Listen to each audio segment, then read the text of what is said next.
दोस्तों आप सभी को हर हर महादेव और मेरे चैनल राइटी ब्लॉग में आप सभी का एक बार फिर से स्वागत है। अगर आप 2023 में चारों धाम की यात्रा का प्लान बना रहे हैं तो इस वीडियो को पूरा ज़रूर देखना। इस वीडियो में आपको यात्रा की कंप्लीट जानकारी दी जा रही है कि वहां जाना कैसे है, कितने दिन का टूर है, कहां कहां दर्शन करने जाना है और रुकने के लिए होटल मिलेगी या नहीं, और यात्रा के लिए सबसे पहले हमें क्या क्या करना है। तो चलिए दोस्तों, यात्रा के लिए आपको स्टेप बाय स्टेप सारी जानकारी देते हैं।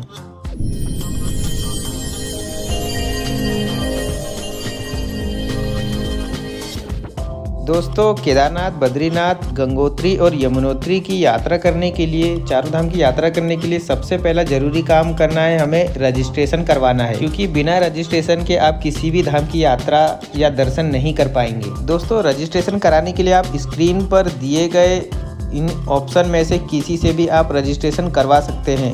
लेकिन दोस्तों आपको बता दूं कि ऑफलाइन रजिस्ट्रेशन करवाने के लिए आप वहां ना जाएं और घर से ही या तो किसी कैफ़े से जाकर आप रजिस्ट्रेशन करवा सकते हैं।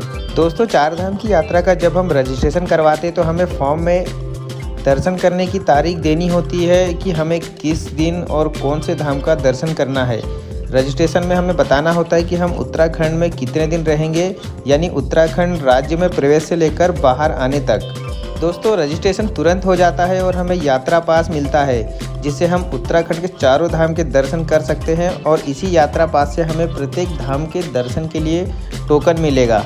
दोस्तों पिछले वर्ष तक ये टोकन का नियम नहीं था और ये टोकन आपको जिस धाम पर जाएंगे वहाँ मंदिर के पास ही मिलेगा, जिससे आपको दर्शन करने में परेशानी बिल्कुल भी नहीं होगी, क्योंकि इसी टोकन में आपको दर्शन करने का समय दिया जाएगा, जिससे आप लाइन में लगकर आसानी से दर्शन कर सकेंगे। दोस्तों अगर आप चार धाम की यात्रा के लिए आ रहे हैं तो आपको सबसे पहले हरिद्वार या देहरादून आना होगा। आपके लिए बेस्ट होगा कि आप देहरादून ही आए, क्योंकि चार धाम की यात्रा यमुनोत्री से शुरू होती है और यमुनोत्री धाम देहरादून के बहुत नज़दीक है। दोस्तों चार धाम की यात्रा शुरू होती है सबसे पहले यमुनोत्री से, फिर उसके बाद गंगोत्री धाम, फिर केदारनाथ धाम और आखिरी में बद्रीनाथ धाम की यात्रा होती है। अगर आपकी ट्रेन या बस देहरादून तक नहीं आती है तो आप हरिद्वार से भी देहरादून आ सकते हैं, जो लगभग 60 किलोमीटर पड़ता है। अगर आप हरिद्वार आ रहे हैं तो यहाँ से भी चारों धाम की यात्रा के लिए बस, टेम्पो या प्राइवेट टैक्सियाँ मिल जाएंगी। दोस्तों हरिद्वार या देहरादून पहुंचने के बाद आपको जानकी चट्टी या बारकोट आना होगा, जहां से यात्रा की शुरुआत होती है। दोस्तों अगर आप हरिद्वार आ रहे हैं तो आपको हरिद्वार से जानकी चट्टी आना होगा, जहां से जानकी चट्टी की दूरी करीब 225 किलोमीटर है, जिसमें आपको 7 से 8 घंटे का समय लगने वाला है। और यदि आपको हरिद्वार से जानकी चट्टी के लिए बस न मिले तो आप बारकोट आ जाएं, जहां से हरिद्वार से बारकोट की दूरी करीब 180 किलोमीटर है और उसमें करीब 5.5 से 6 घंटे का समय बस में लगेगा। और बारकोट से जानकी चट्टी की दूरी करीब 45 किलोमीटर है, जिसमें आपको 2 घंटे के आसपास का समय लगने वाला है। और जानकी चट्टी से यमुनोत्री धाम की दूरी करीब 5 से 6 किलोमीटर के आसपास है, जहां पर आपको 6-7 किलोमीटर का ट्रैक पैदल चलना पड़ता है। और दोस्तों अगर आप देहरादून से जानकी चट्टी जाना चाहते हैं तो आपको 180 किलोमीटर पड़ेगा और करीब 6 से 7 घंटे का समय लगेगा। और देहरादून से बारकोट की दूरी 140 किलोमीटर है, जो करीब 4 से 5 घंटे के समय में आपको बसें पहुंचा देंगी। दोस्तों पहला दिन आपका हरिद्वार से या देहरादून से जानकी चट्टी तक पहुंचने में लग जाएगा।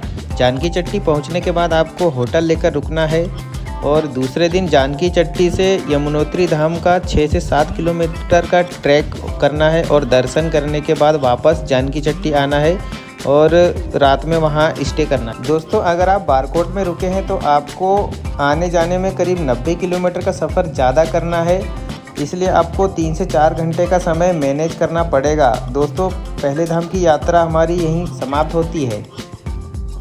यात्रा के तीसरे दिन हमें जानकी चट्टी से गंगोत्री धाम जाना है, जिसके लिए हमें उत्तरकाशी जाना होगा। जानकी चट्टी से उत्तरकाशी की दूरी लगभग 130 किलोमीटर है, जिसका सफ़र करीब 5 से 6 घंटे का होगा।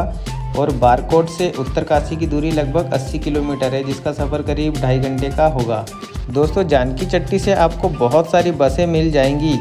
उत्तरकाशी पहुंचने के बाद आप वहां होटल लेकर रुकिए और वहां पर काशी विश्वनाथ का मंदिर भी है, जहां आप दर्शन कर सकते हैं।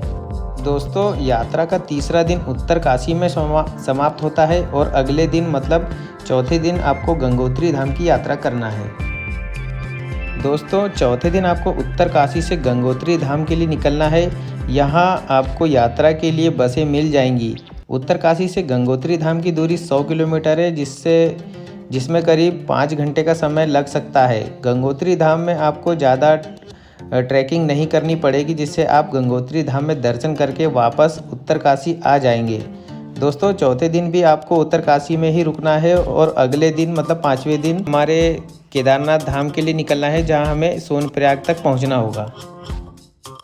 दोस्तों 5वें दिन हमें सुबह जल्दी ही निकलना होगा, क्योंकि यहां उत्तरकाशी से सोनप्रयाग के लिए डायरेक्ट बस बहुत मुश्किल से मिलती है। उत्तरकाशी से हमें श्रीनगर के लिए बस से जाना होगा, जो करीब 150 किलोमीटर के आसपास का रास्ता है, जिसमें हमें करीब 6 से 7 घंटे का समय लग जाएगा। श्रीनगर पहुंचने के बाद हमें वहां से सोनप्रयाग के लिए बसें मिल जाएंगी, जहां से सोनप्रयाग करीब 100 किलोमीटर बचता है और हम 4 से 5 घंटे में सोनप्रयाग पहुंच जाएंगे। दोस्तों अगर आप उत्तरकाशी से रुद्रप्रयाग भी आते हैं तो आपको कोई भी परेशानी नहीं होगी, क्योंकि श्रीनगर से 30 किलोमीटर बाद ही रुद्रप्रयाग पड़ता है और रुद्रप्रयाग से सोनप्रयाग की दूरी 70 किलोमीटर बाकी रह जाती है। और दोस्तों अगर आप उत्तरकाशी से श्रीनगर आ रहे हैं और श्रीनगर से सोनप्रयाग तक अगर आपको बसें नहीं मिलती तो आप श्रीनगर रुक जाइए, या तो आप रुद्रप्रयाग में आकर भी रुक सकते हैं और अगले दिन वहां से सोनप्रयाग के लिए निकल सकते हैं। तो आप उत्तरकाशी से सोनप्रयाग तक एक ही दिन में पहुंच जाएंगे, लेकिन आपको उत्तरकाशी से सुबह जल्दी ही निकलना होगा। दोस्तों 5वें दिन शाम तक आप सोनप्रयाग में होंगे और यहाँ रुकेंगे।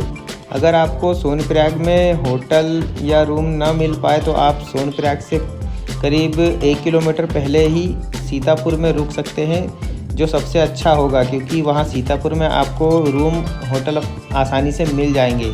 और दोस्तों आपकी जानकारी के लिए बता दूं कि भारत के किसी भी राज्य से आने वाली गाड़ियां सोनप्रयाग तक ही आती हैं। इससे आगे जाने के लिए हमें टैक्सी से ही जाना होता है। दोस्तों 5वें दिन सीतापुर या सोनप्रयाग में रात रुकने के बाद हमें 6वें दिन सुबह जल्दी उठकर केदारनाथ धाम के लिए निकलना है, क्योंकि सोनप्रयाग से गौरीकुंड तक के लिए हमें टैक्सी से जाना होता है, जिससे हमें टैक्सी के लिए करीब 1 से 2 घंटे लाइन में भी लगना पड़ सकता है।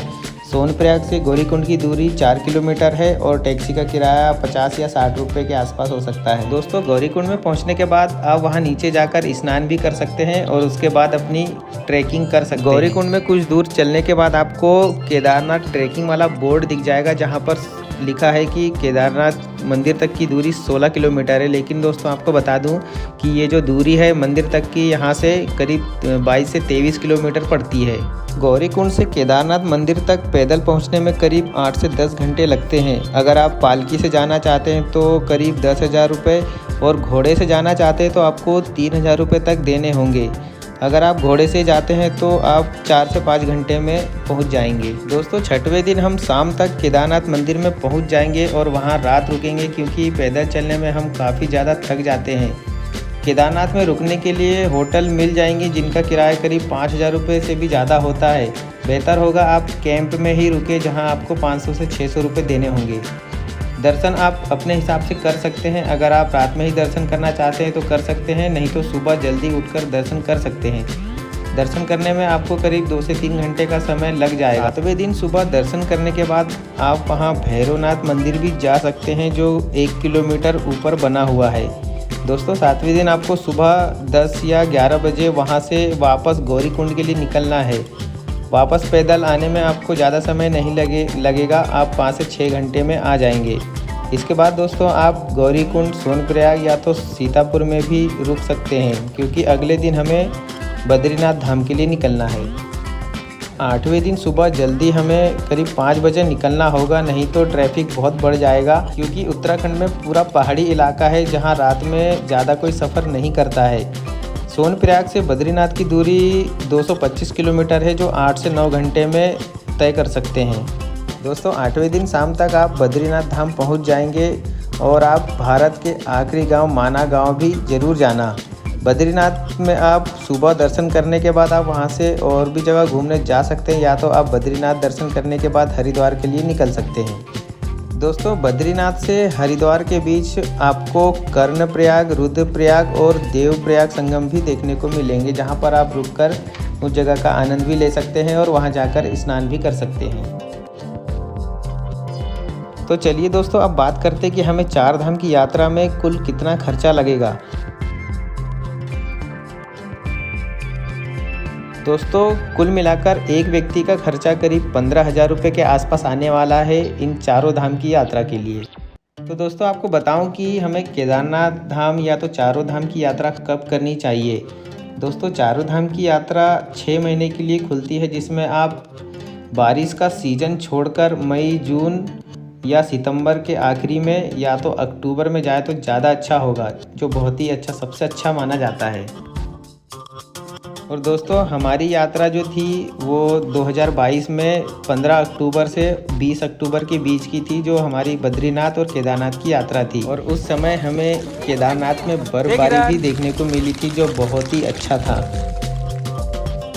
तो चलिए दोस्तों आखिरी में बात करते हैं कि अगर आप चाहते हैं कि हमें कोई गाइड करे और सभी जगह बिना किसी परेशानी से आराम से यात्रा हो जाए, और यदि आप ग्रुप में या फैमिली के साथ यात्रा करना चाहते हैं तो आपको प्राइवेट टैक्सी या 12 सीटर टेम्पो करना होगा, जिससे आप उन सभी जगह घूम सकते हैं जहां हमें जाना है, और ऐसी कोई भी जगह ना छूटे जो घूमने लायक है, क्योंकि ऐसी जगह पर बार बार जाना संभव नहीं हो पाता है। दोस्तों मैं आपको उनका नंबर यहाँ देता हूँ, जिनसे आप अपनी यात्रा के लिए बात कर सकते हैं, क्योंकि जब हम पिछले साल गए थे तब इन्होंने ही हमें गाइड किया था, जो अच्छे स्वभाव के हैं। या तो आप मुझसे भी संपर्क कर सकते हैं। तो दोस्तों आज के वीडियो में बस इतना ही, मिलते हैं अगले वीडियो में। दोस्तों अगर आपने मेरे चैनल को सब्सक्राइब नहीं किया है तो सब्सक्राइब अभी कर दें और बेल आइकन को ज़रूर दबा दें। दोस्तों ऐसी ही अच्छी जानकारी के लिए मुझे इंस्टाग्राम पर भी फॉलो कर सकते हैं।